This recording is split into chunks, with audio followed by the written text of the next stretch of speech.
25. Contradictions. There are two apparent contradictions in the alchemical books regarding the fermentation of the white or red stone with silver or gold.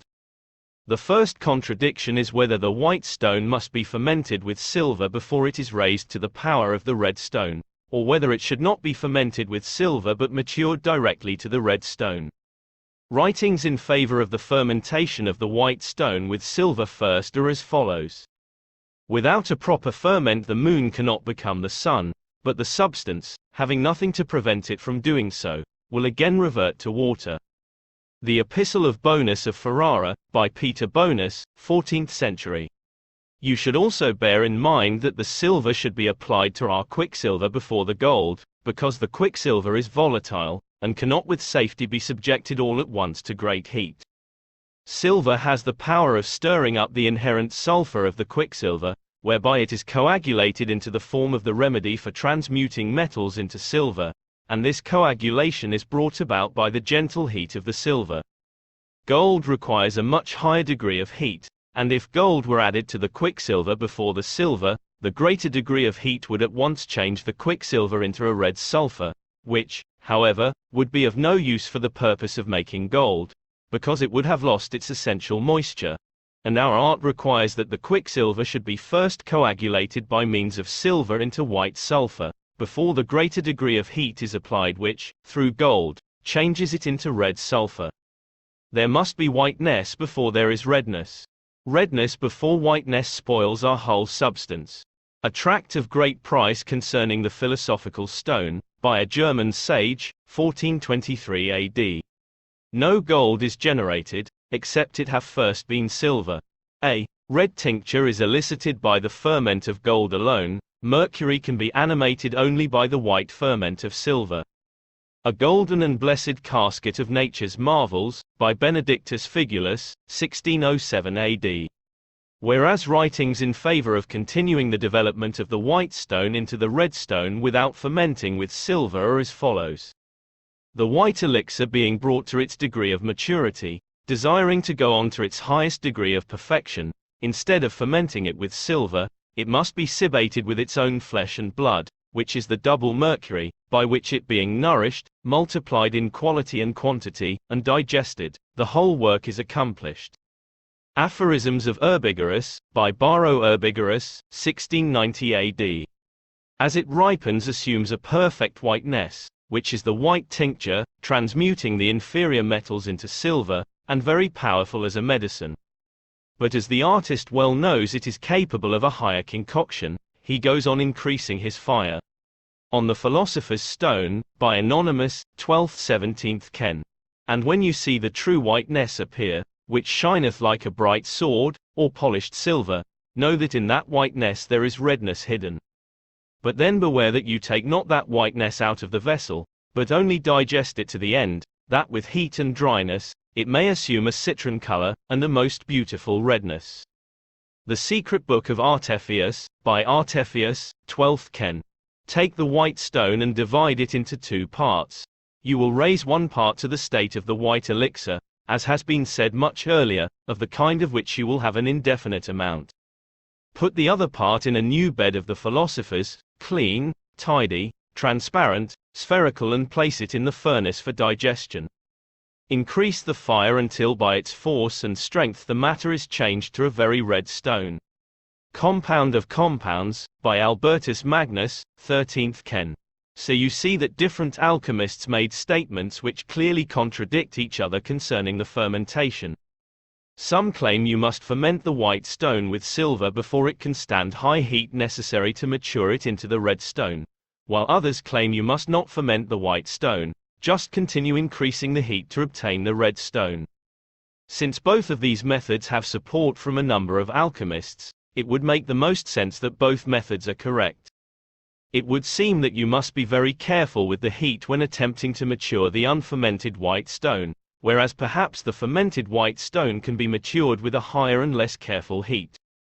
The safest move, however, would be to follow the instructions of Albertus Magnus, the last quote above, who advises us to divide the stone into two parts at the white stage. One part you will ferment with silver into the white stone, the other part you will continue to develop into the red stone. Then if your unfermented white stone fails to turn red, you can mature part of your fermented white stone. It would be further advantageous to keep part of the white stone unfermented, thus requiring the white stone to be divided into 3 parts. This also means you will have both the white stone and the red stone, instead of having to choose between them, and you will therefore be able to take advantage of the medicinal value of the white stone sooner. The second contradiction comes only from Fulcanelli, the most recent of the alchemists. Fulcanelli claims that the fermentation process makes either stone only capable of transmutating metals, and useless as a medicine for animals. The fermentation of the stone by gold, so as to direct the elixir to limit its use in the transmutation of metals. The Dwellings of the Philosophers, by Fulcanelli, 1929 AD. However, it is clear that Fulcanelli had not yet obtained the stone when he wrote the Dwellings of the Philosophers, and I find no references in the books of the old alchemists which imply that the fermentation process is only applicable if we wish to make gold. So I can only assume that Fulcanelli is wrong on this point, that the fermentation is necessary, and that the same stone both acts as a medicine and performs metallic transmutation. However, I am informing you of Fulcanelli's opinion just in case he knows something I don't. In any case, you can hedge your bet easily by putting aside a little of the white stone and red stone before they are fermented, just in case Fulcanelli is correct. If you remain concerned, you might also want to test the medicinal effects of both the fermented and non-fermented stones by feeding them to animals before trying them on yourself. Neither of the contradictions in this chapter are a hindrance to our making of the stone. You only need to save a little of the stone from before each of the fermentations, and so in the end you will be in possession of 4 powders: the white stone fermented, the white stone unfermented, the red stone fermented, and the red stone unfermented, therefore allowing you to easily test the effects of each. It is also of advantage to possess both stones, fermented and unfermented, as this will allow you even more usage and experimentation as to uses described and not described in this book. 26. Red stage. The red stone is only a further development of the white stone. You will obtain the white stone first, and then part of this you can excel to the perfection of the red stone. First it prepares the white tincture, and then the red. For the sun and moon are prepared by the same method, and yield the red and white tincture, respectively. A Short Tract, or Philosophical Summary, by Nicholas Flame 11, 15th Ken. If you are attempting to mature the unfermented white stone, instead of the fermented white stone, you will need to be more careful with the heat. It might also be an idea to multiply your white stone a few times before attempting to make it red. This may speed up the process as the stone will already be much purer. To mature the white stone into the red stone, you should place the white stone into a clean round bottom flask as before, and make extra sure it is hermetically sealed. Now place this in the water bath and heat it at the temperature that the white stone melts into the consistency of melted wax, which will likely be around double the temperature during the previous stage. After a number of months the stone will turn an ash-orange color. At this point you should now take the vessel out of the water bath and put it onto a high heat source, such as a gas stove, heating mantle or hot plate. The degree of heat should be as high as possible without cracking the vessel, so no more than 500 degrees Fahrenheit, 260 degrees Celsius. Leave the stone on this heat and wait patiently for a number of months again. Eventually it will turn into a red powder. When you have the red powder, save half, and ferment the other half with gold, and you have the red stone, both fermented and unfermented. Take the white stone and divide it into 2 parts. You will raise one part to the state of the white elixir, as has been said much earlier, of the kind of which you will have an indefinite amount. Put the other part in a new bed of the philosophers, clean, tidy, transparent, spherical, and place it in the furnace for digestion. Increase the fire until by its force and strength the matter is changed to a very red stone. Cook perfectly the white elixir to give it the color of cinnabar, starting there in order to make the red elixir. Compound of Compounds, by Albertus Magnus, 13th Ken. When the white stone is accomplished, you must dissolve one part of it, and calcine it, as some will have it, by long decoction till it becomes like impalpable ashes, so soft not to be touched, colored citrine. Verbum dismissum, by Count Bernard Trevisan, 15th Ken. But the heat of this dry fire ought to be double at the least, to what it was before, or than the heat of the moist fire. By the help of this heat, the white medicine receiveth the admirable tincture of the redness. Therefore you must burn it without fear in a dry fire, until such time as it is clothed with a most glorious red, or a pure vermilion color. For which cause Epitus the philosopher saith, decoct the white in a red-hot furnace, until such time as it be clothed with a purple glory. Do not cease, though the redness be somewhat long, before it appears. For as I have said, the fire being augmented, the first color of whiteness will change into red. Also when the citrine shall first appear, among those colors, yet that color is not fixed. But not long after it, the red color shall begin to appear, which ascending to the height, your work will indeed be complete. A. Hermes saith in Turba, between the whiteness and the redness, one color only appears, to wit, citrine, but it changes from the less to the more. Maria also saith, when you have the true white, then follows the false and citrine color, and at last the perfect redness itself. This is the glory and the beauty of the whole world. The Root of the World, by Roger Bacon, 13th Ken. This white substance, if you will make it red, you must continually decoct it in a dry fire till it be rubified, or become red as blood, which is nothing but water, fire, and true tincture. And so by a continual dry fire, the whiteness is changed, removed, perfected, made citrine, and still digested till it become to a true red and fixed color. And consequently by how much more it is heightened in color, and made a true tincture of perfect redness. Wherefore with a dry fire, and a dry calcination, without any moisture, you must decoct this compositum, till it be invested with a most perfect red color, and then it will be the true and perfect elixir. The Secret Book of Artephius, by Artephius, 12th Ken. When the putrefaction of our seed has been thus completed, the fire may be increased till glorious colors appear, which the sons of art have called cauda pavonus, or the peacock's tail. These colors come and go, as heat is administered approaching to the 3rd degree, till all is of a beautiful green, and as it ripens assumes a perfect whiteness, which is the white tincture, transmuting the inferior metals into silver, and very powerful as a medicine. But as the artist well knows it is capable of a higher concoction, he goes on increasing his fire till it assumes a yellow, then an orange or citron color, and then boldly gives a heat of the 4th degree, till it acquires a redness like blood taken from a sound person, which is a manifest sign of its thorough concoction and fitness for the uses intended. On the Philosopher's Stone, by Anonymous, 12th-17th Ken. 27. Multiplication. The stone only has to be made once, and then it can be easily multiplied in quantity and quality. The multiplication is the same for the white stone and the red stone. The standard method of multiplication is to repeat the second part or fermentation again. You can do this with or without adding gold or silver, but by adding more ferment you are increasing the quantity as well as the quality. Every time you repeat the fermentation, the stone will get larger and lox more powerful. The time it takes to complete the multiplication also gets less and less each time it is performed, since the stone becomes more and more powerful, until the multiplication can be done in just a few seconds. The unfermented stones can also be multiplied, but of course you will multiply them by repeating the second part again. Imbibe, make black, make white, make red, adding only distilled urine and not the ferment.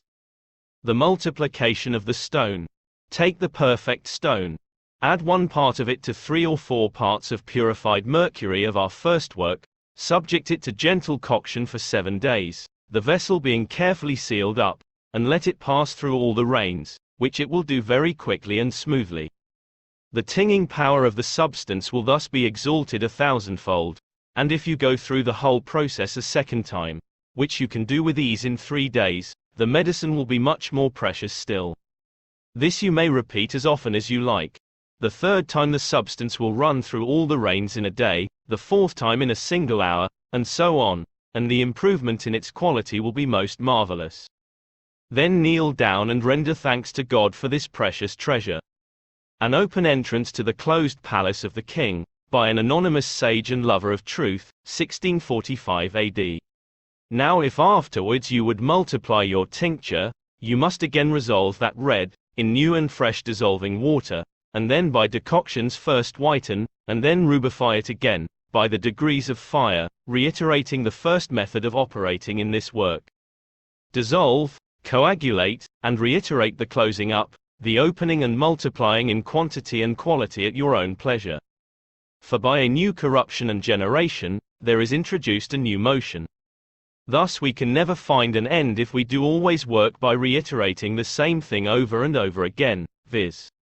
By solution and coagulation, by the help of our dissolving water, by which we dissolve and congeal, as we have formerly said, in the beginning of the work. Thus also is the virtue thereof increased, and multiplied both in quantity and quality, so that if after the first course of the operation you obtain 100-fold, by the second fold you will have 1,000-fold, and by the third, 10,000-fold increase. And by pursuing your work, your projection will come to infinity, tinging truly and perfectly, and fixing the greatest quantity how much soever. Thus by a thing of small and easy price, you have both color, goodness, and weight. The Secret Book of Artephius, by Artephius, 12th Ken. You can also dissolve the stone in water and then do 28. Projection. The projection is a reasonably simple matter of melting the metal to be transmuted, then throwing a little bit of the stone into it. The lower the melting temperature of the metal, the easier it is transmuted, and less of the stone will be required. So mercury is the best, and then lead. Some alchemists recommend wrapping a bit of the stone in wax, or adding filings of gold into the melted metal. This is to help the stone to penetrate better into the metal. Others recommend dissolving the stone and projecting it in the liquid state instead of solid state. If the stone is too weak, not all of the metal will be transmuted and you will have to add more stone. If the stone is too strong, then the metal might be converted into the stone itself instead of gold, so the stone will need to be diluted. We only just melt the imperfect metals over the fire, and then add to them the philosopher's stone, which, in a moment of time, imparts to them the form of gold. The New Pearl of Great Price, by Peter Bonus, 1338 AD. This wonderful medicine penetrates each smallest part of the base metals, in the proportion of 1,000, and tinges them through and through with its own noble nature. Your arithmetic will fail sooner than its all-prevailing power. Each smallest part that is pervaded with the vitalizing power of the elixir in its turn tinges that part which is nearest to it until the whole mass is leavened with its marvelous influence, and brought to the perfection of gold. A Brief Guide to the Celestial Ruby, by Irenaeus Philalethes, 1694 AD. Now the projection is after this manner to be done. Put the body, or metal upon the fire in a crucible, and cast thereon the elixir as aforesaid, moving, or stirring it well. And when it is melted, become liquid, and mixed with the body, or with the spirit, remove it from the fire, and you shall have fine gold or silver, according to what your elixir was prepared from. But here is to be noted, that by how much the more the metalline body is the easier to be melted, by so the ore shall the medicine have power to enter into, and transmute it.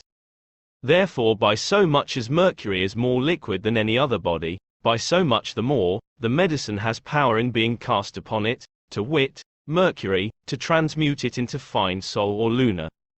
And a greater quantity of it shall your medicine transmute, give tincture to, and make perfect, than of any other mineral body. The like is to be understood, to be performed in the same manner upon other mineral bodies, according as they are easy or hard to be fused or melted. The Root of the World, by Roger Bacon, 13th Ken. Common mercury, amalgamated with lead, is counted the most proper subject for making projection, which being in fusion, your fermented matter being divided into 3 parts, one part of it rolled, in wax, is to be flung upon the amalgam, then presently cover the crucible, and continue the fire, until you hear the noise of the separation and union, then the second and third part, as before, and being kept for 2 hours in a continual fire of fusion, let it cool by itself. Aphorisms of Urbigerus, by Baro Urbigerus, 1690 AD. When the artist would transmute any metal, for instance, lead, let a quantity be melted in a clean crucible, to which let a few grains of gold in filings be cast, and when the whole is melted, let him have in readiness a little of the powder, which will easily scrape off from his stone the quantity inconsiderable, and cast it on the metal while in fusion. Immediately there will arise a thick fume, which carries off with it the impurities contained in the lead, with a crackling noise, and leaves the substance of the lead transmuted into most pure gold, without any kind of sophistication. The small quantity of gold added, previous to projection, serves only as a medium to facilitate the transmutation, and the quantity of your tincture is best ascertained by experience, as its virtue in proportion to the number of circulations you have given after the first has been completed. On the Philosopher's Stone, by Anonymous, 12th–17th Ken. 29. Appearance. The appearance of the red stone is different depending how many times it has been multiplied in quality, and therefore how pure and powerful it is. At first it is a dull red and opaque, but becomes brighter and transparent purple when more refined. It is very heavy. Know, then, that it is called a stone, not because it is like a stone, but only because, by virtue of its fixed nature, it resists the action of fire as successfully as any stone.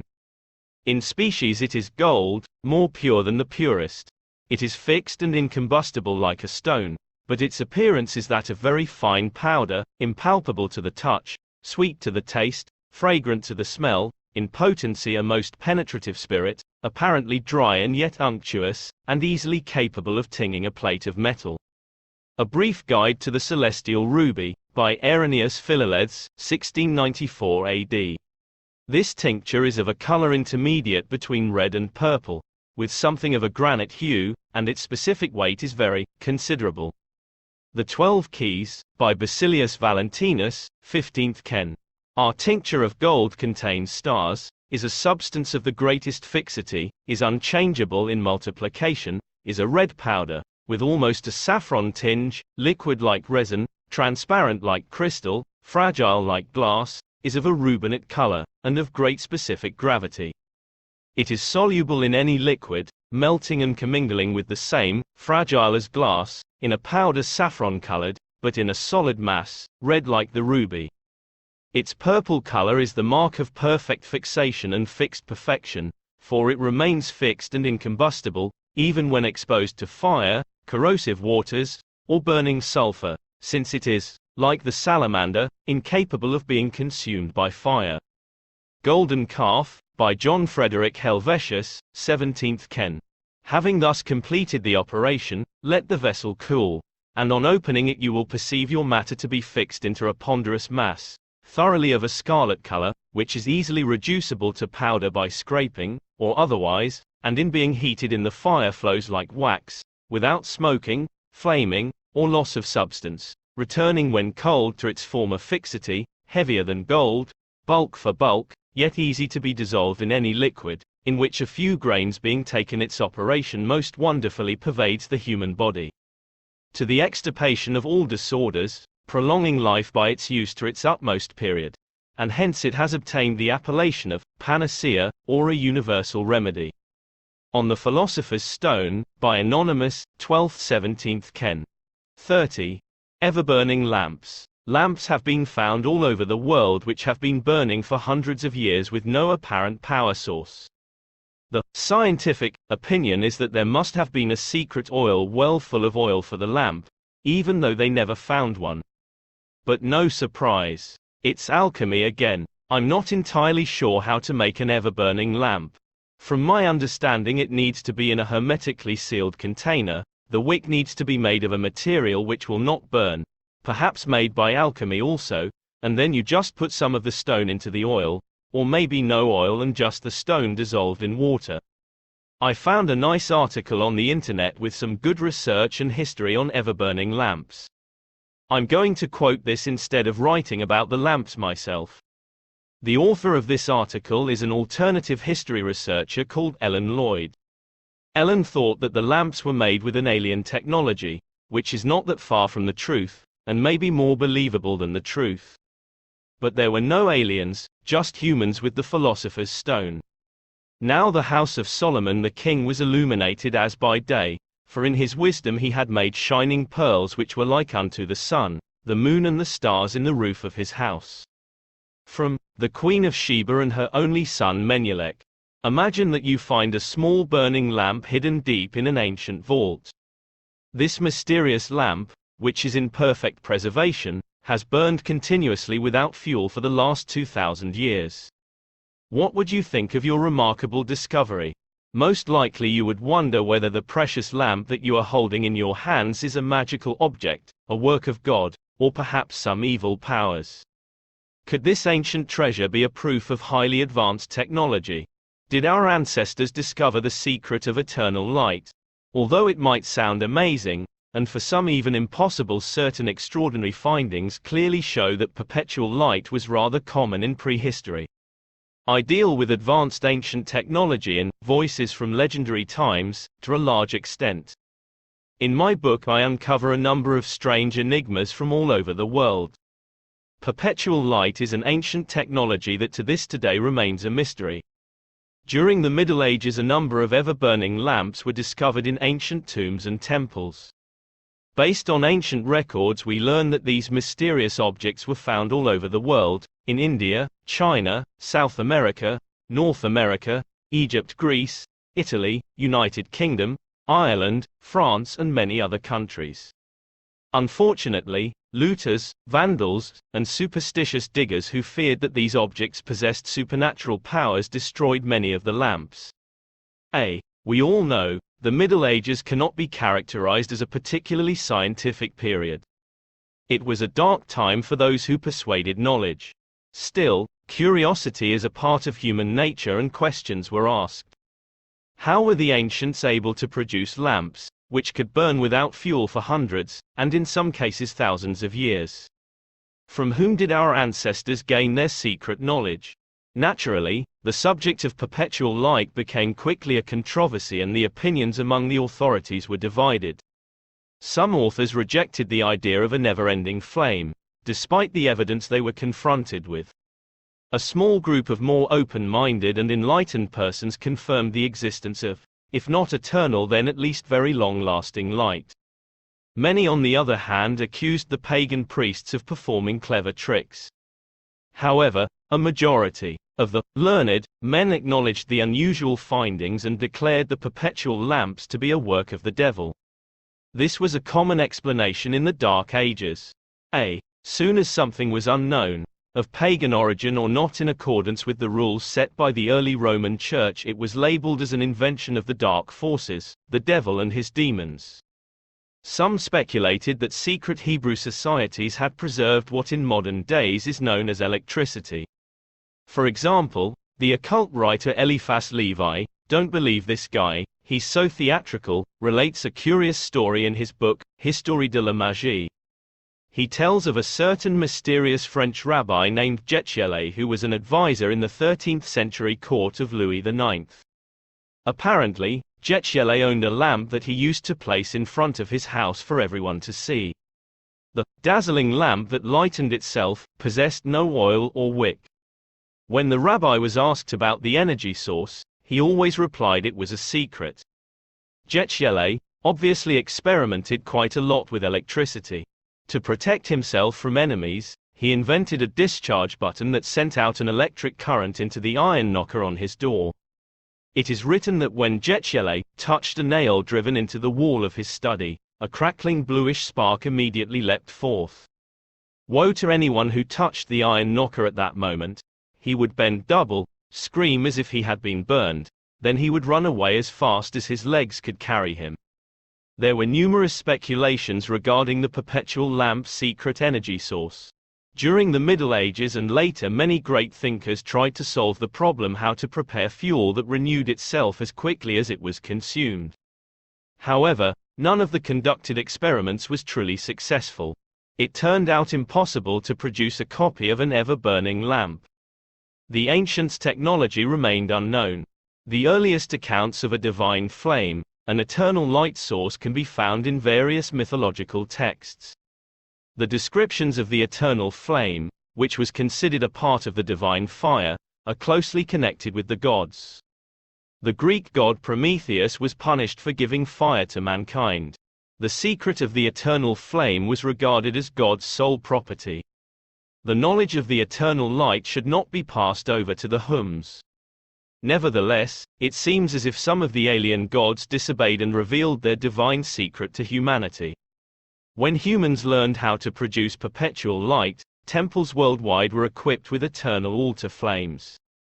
According to the ancient Egyptians, Greeks and Romans tradition, a dead person might need some light on his or her road to the valley of the shadow.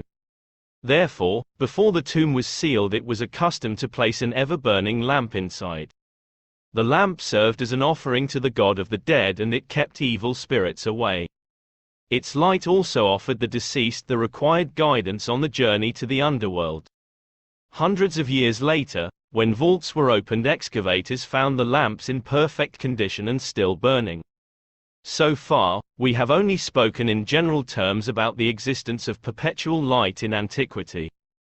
It has been estimated that as many as 170 medieval authors have written about the phenomenal and mysterious ever-burning lamps. Let us now look at some of the remarkable discoveries. Plutarch wrote of a lamp that burned over the door of a temple to Jupiter Ammon. According to the priests, the lamp remained alight for centuries without any fuel, and neither wind nor rain could put it out. Saint Augustine described an Egyptian temple sacred to Venus with a lamp which wind and water could not extinguish. He declared it to be the work of the devil.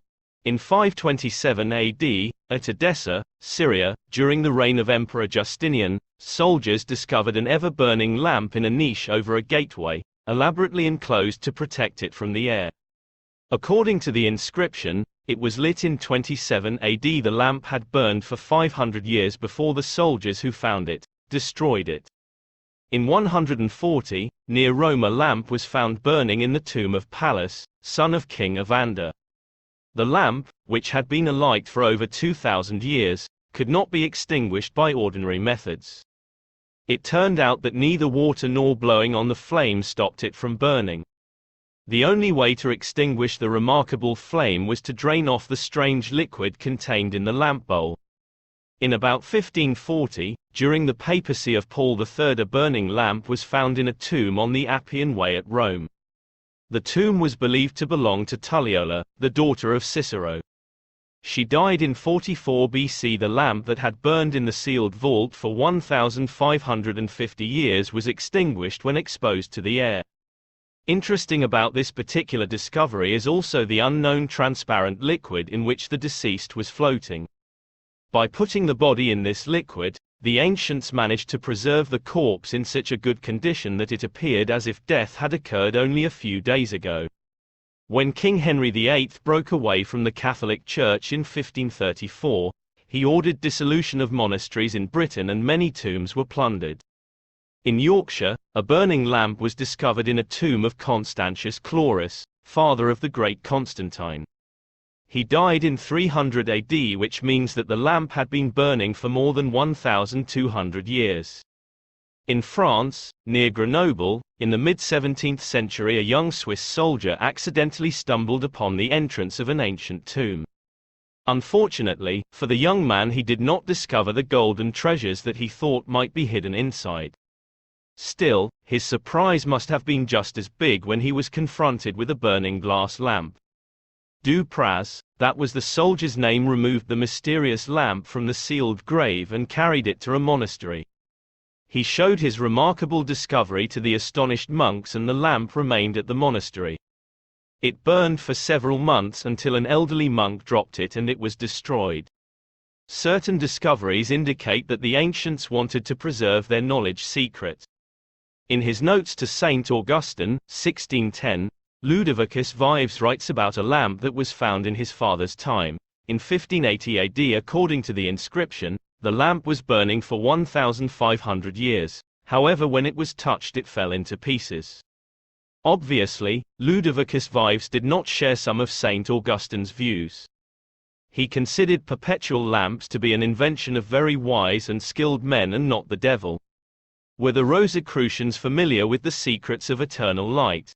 It would seem so. When the tomb of Christian Rosenkreuz, alchemist and founder of the Rosicrucian order, was opened 120 years after his death, a shining lamp was found inside. Another interesting case worth mentioning occurred in England, where a mysterious and most unusual tomb was opened. It was believed that the sepulchre was of a Rosicrucian. A man, who discovered the tomb, noticed a burning lamp hanging from the ceiling, lighting up the underground chamber. The man took some steps forward, certain part of the floor moved with his weight. At once, a seated figure in armor started to move. The figure rose to its feet and hit the lamp with some sort of a weapon. The precious lamp was destroyed. The goal had been accomplished. The lamp's substance remained a secret. The discoveries I mention in this article are only a small representation of all remarkable findings worldwide. Who knows how many more lamps are still burning hidden in ancient vaults, undiscovered and protected from the outside world. The ancients were familiar with perpetual light.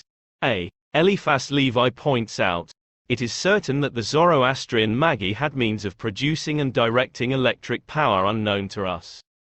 Yes, indeed, and the ancient Egyptians, Greeks, Romans and other cultures possessed the same knowledge. King Solomon was a wise man when he wrote, "There is no new thing under the sun.